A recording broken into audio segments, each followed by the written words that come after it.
Estamos em mais uma Copa do Mundo. O que vocês viram do jogo ontem, senhores e senhores? Jota, bom jogo do Brasil. Também bom jogo, achei. 1-0. Por isso que eu tô feliz. Ficou até magro, poderia ter sido pelo menos aí um 2-0. Brasil muito consistente. Primeiro tempo, o Paraguai não chegava. O Brasil com bom volume, não criou tantas chances claras, mas jogou bem mais equilibrado, sofreu pouco atrás, jogou no campo do adversário. A chance do Paraguai foi uma falta até que o Vini fez, eu acho que nem precisava, que ele tomou o cartão amarelo e acabou sendo... Eu acho que precisava que o Alexandre ficou pra trás, né? Não, mas aí ele tenta matar, não consegue, depois já tinha 4 ou 5 jogadores que já tinham feito a recomposição, ele continuou tentando matar a jogada ainda, e aí tomou o amarelo, e aí foram 2 bolas aéreas seguidas, assim, no primeiro tempo, que o Paraguai passou perto, assim, não foi nenhuma chance clara, mas criou algum perigo. Fora isso, primeiro tempo de muito volume.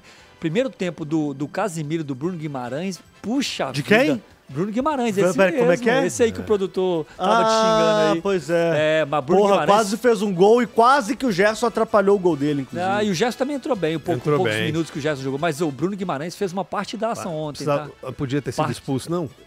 Flertou com a expulsão ali, flertou? Dentro do critério daquele árbitro, da Conmebol... eu acho que ele não passou perto da expulsão, não. No Brasil, ele tinha sido expulso. Ou tinha beirado muito. Ali, ele correu um pequeno risco, vamos dizer assim. Mas, no geral, dos 2 volantes, muito bem. Casimiro, não dá pra ficar fora, não. Não dá pra ficar fora, não. Cara agressivo quando precisa. E tá construindo, hein, Rafa? Bolas longas, boa.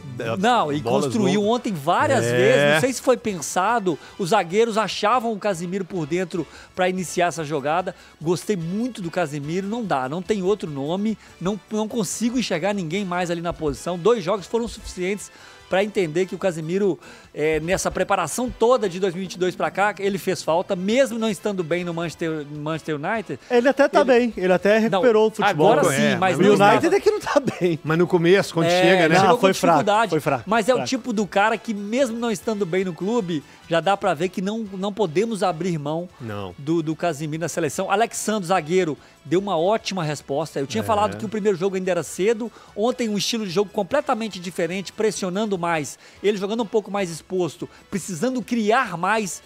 Cara, parecia jogador rápido, hein? Muito parecido com o Gabriel Magalhães. Vocês tiveram essa sensação? Canhoto, o jeito de jogar, de criar, em posição física, muito parecido. Achei ele muito rápido, cara. Não, gostei. O Gabriel também o Magalhães. Eu gostei do, assim... Mas ele é bom zagueiro, criou-se uma dúvida aí, porque você tem o Gabriel Magalhães e tem o Militão, que em condições vai ser convocado pelo Ancelotti.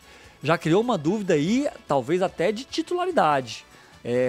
Pôs uma titularidade? Ele jogou bem. É cedo pra falar ainda? Mas jogou bem e já o credencia a brigar por uma posição com o Marquinhos, com o Gabriel, com o próprio Militão. Gostei. Então, assim, algumas coisas... O Martinelli... Gostou das laterais? Médio. Eu também médio. Gostei mais do esquerdo do que do direito. Foi a posição que ainda deixou uma brecha. Não que eles foram não que eles foram mal no jogo, mas é a posição que ainda deixou uma brecha. O Wanderson teve várias possibilidades, o corredor estava aberto para ele, jogou mais sozinho, tá? Também tem esse ponto. Do lado esquerdo você tinha Alexandre, Martinelli, Vini Júnior, do outro lado você tinha o Rafinha jogando muito por dentro e o Wanderson sozinho do lado direito. Então ele tem essa desculpa, mas as laterais ainda foi o ponto que precisa alguma coisa a mais, ainda está aberta para outros jogadores poderem ter oportunidade. É porque não tem o nome. Ou os nomes. Não tem nomes como a gente tinha no passado, né? Como a gente fala aqui sempre, cara. Os laterais, na verdade, os laterais do mundo, tá? São pouquíssimos que se destacam, pouquíssimos. Você vê um Alexander Arnold agora no Real Madrid, da seleção inglesa também, mas não joga tão bem na própria seleção inglesa. Você tem um Hakimi. Mas um Hakimi que no Paris Saint-Germain... O tanto que esse rapaz ataca também, sabe? Então, assim... Nuno Mendes, lá esquerda, né? O Nuno é o expoente hoje, né? O lateral esquerdo do Paris Saint-Germain da seleção portuguesa, mas são poucos. Antes a gente tinha uma lista de 20, CJ. A gente contava, assim... Era difícil até falar quem que era o melhor. Mas, enfim, isso é outro aspecto que o futebol vai evoluindo, o futebol vai mudando. Agora, ontem o que me chamou mais atenção, primeiro, é uma seleção que tem mais qualidade do que a que enfrentou o Equador. Quando você coloca o Matheus Cunha... Alonso, hein? Quando você coloca o Matheus Cunha... Cara, o Matheus Cunha foi bem, hein? Foi bem. Quando você coloca o Rafinha nesse time... Pô, Estevão é extra classe. Mas o Rafinha, gente, ele... o Rafinha foi um dos melhores na Europa. O Rafinha, vocês estão malucos, assim. O nível cresce de uma maneira exponencial, CJ. Eles conseguem sobressair, né, com o Martinelli pelo lado esquerdo. Aliás, o que eu gostei muito foi da movimentação do ataque ontem, né? Hora você viu o Rafinha pelo lado esquerdo, hora você viu ele caindo pelo lado direito. Há algumas trocas do Vini Júnior com o Matheus Cunha também. Então foi uma seleção brasileira que ontem mostrou aquilo que o brasileiro gosta, que é o 1 contra 1 o tempo todo, buscando a ponta intensidade do jogo, na marcação, todo. né? Esse 1 contra 1 do Vini Júnior e do Martinelli ontem, sacanagem, cara. Foi sacanagem. Coitado do Cáceres, velho. Quando não era o Martinelli, era o Vini Júnior. E sempre pelo os amor caras... de Deus. Agressivo, acelerando, velho. Pro lateral é muito difícil. Acelerando o tempo todo, CJ. E é isso que o brasileiro gosta, cara. A cada drible que o Vini Júnior conseguia, era a torcida lá na Neoquímica Arena levantando. Porque é isso que faz do futebol brasileiro ser diferente do que é o dos outros, né? Um jogo extremamente interessante. 1-0 foi um resultado... injusto? Sempre é injusto quando você tem um volume de jogo como a seleção brasileira teve ontem. Mas é importante a gente ressaltar que a seleção brasileira, acho que finalmente criou um caminho, CJ. Que legal. 2 jogos. Cara, é o Ancelotti. É o cara que vai chegar e falar assim, não, vamos fazer organizadinho, bonitinho, desse jeito? Vamos. Casemiro, a presença dele no meio-campo é fabulosa. Bruno Guimarães, titular inconteste da seleção brasileira. Olhando pro produtor, hein? Olhando titular inconteste. Beleza? Existe uma briga interna, senhoras e senhores. Inconteste depois de ontem. Inconteste. Mas eu tenho falado depois de ontem. Mas aí eu vou te defender, porque você defendeu ele também Exatamente. nas horas ruins. Nas horas ruins. Defender na hora fácil é fácil, na hora boa é fácil. Muito bom o jogo da seleção brasileira, pena que o próximo jogo é só daqui... É setembro. Ano que vem, né? Não, setembro. Setembro tem. E que não vale nada, né? Suspenso. Eu tava tão empolgado, e tô tão empolgado, porque eu sou da seleção brasileira demais. Eu tava tão empolgado, que no intervalo eu mudei pra Argentina lá, pro jogo da Argentina e da Colômbia, e aí eu vi a Colômbia ganhando por 1-0. Como o Dias joga, hein? Que golaço, hein? Não, como o Dias joga, misericórdia, cara, que craque de bola, Luiz Dias, colombiano. Vamos ouvir o Carlão? Ô, produtor, o Carlão é maravilhoso. O Ancelotti, já vai tirar férias, Ancelotti? Aí você tá muito Brasil. O país. É muito Brasil. O cara começou a trabalhar ontem, já tá tirando férias. Mentira, trabalhou a temporada inteira. Mas o Ancelotti falou sobre o quarteto ofensivo com Rafinha, Martinelli, Matheus Cunha, que eu adorei, e Vini Júnior. Fala, Carlão. A ideia era de meter pouco mais de energia em frente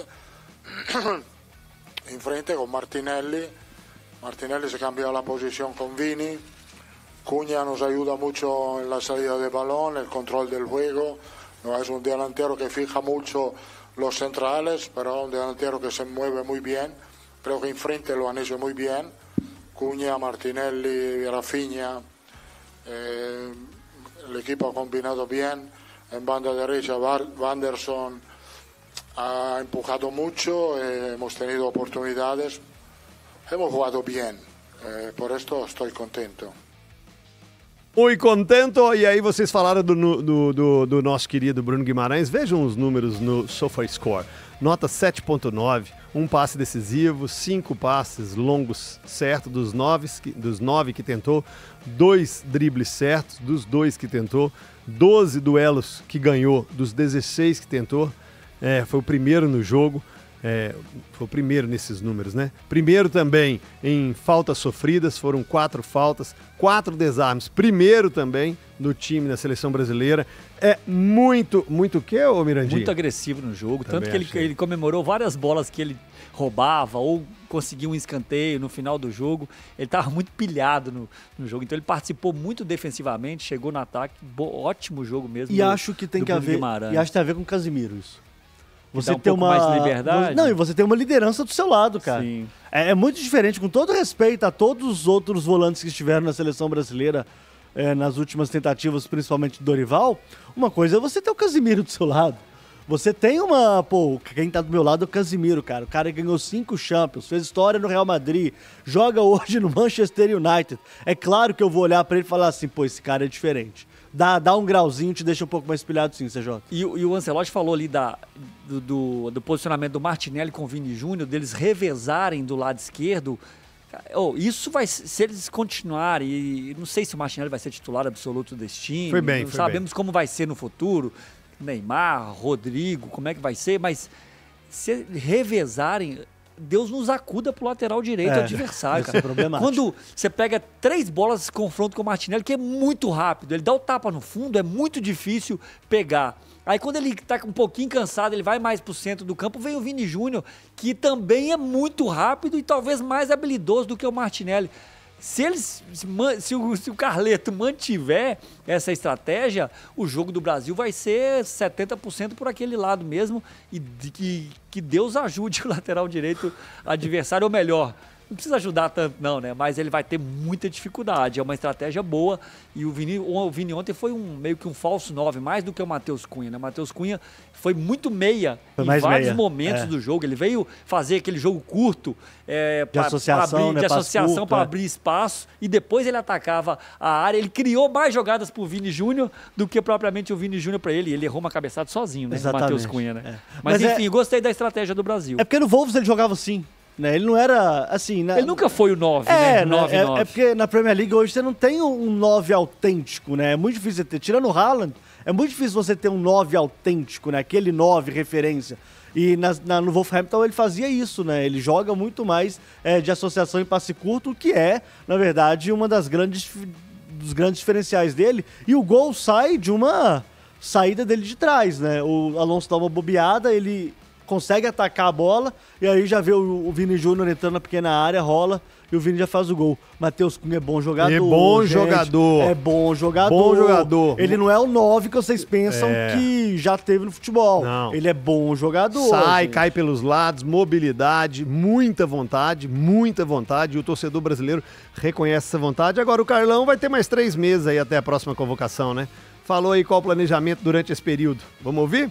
Fala, Carlos. Primero, vacaciones, porque no me recuerdo el último día de vacaciones.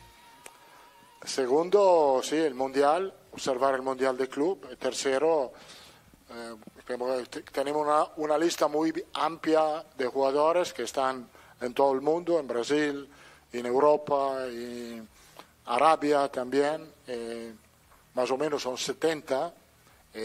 Tenemos el tiempo para evaluar cada uno de estos jugadores que tienen el reto porque todo 70 pueden llegar al Mundial.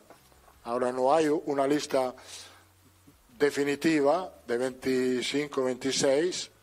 La verdad es que estos jugadores que he traído en esta primera convocatoria me han gustado mucho, como actitud, como compromiso, como ambiente, muchísimo, pero tenemos que evaluar los muchos jugadores que están jugando en el fútbol mundial. Que falou aí do vacaciones. 70 jogadores, né, 70 jogadores. Sério, férias. O homem tá querendo férias. Ele já atingiu o espírito brasileiro, quer trabalhar pouco e descansar muito. Que é essa coisa assim, assumi agora, já tô cansado, eu preciso descansar. Mas é que ele veio emendado numa temporada forte com o Real Madrid, né? Mas merece o descanso e toda a sorte do mundo. Já começou bem, começou com o pé direito. E tem aquele escudo que nós falávamos para aguentar a pressão. A imprensa, a torcida, uma paciência maior com o homem. Mas tá doido? E tem que ter, né? Tem que ter. E tem que ter.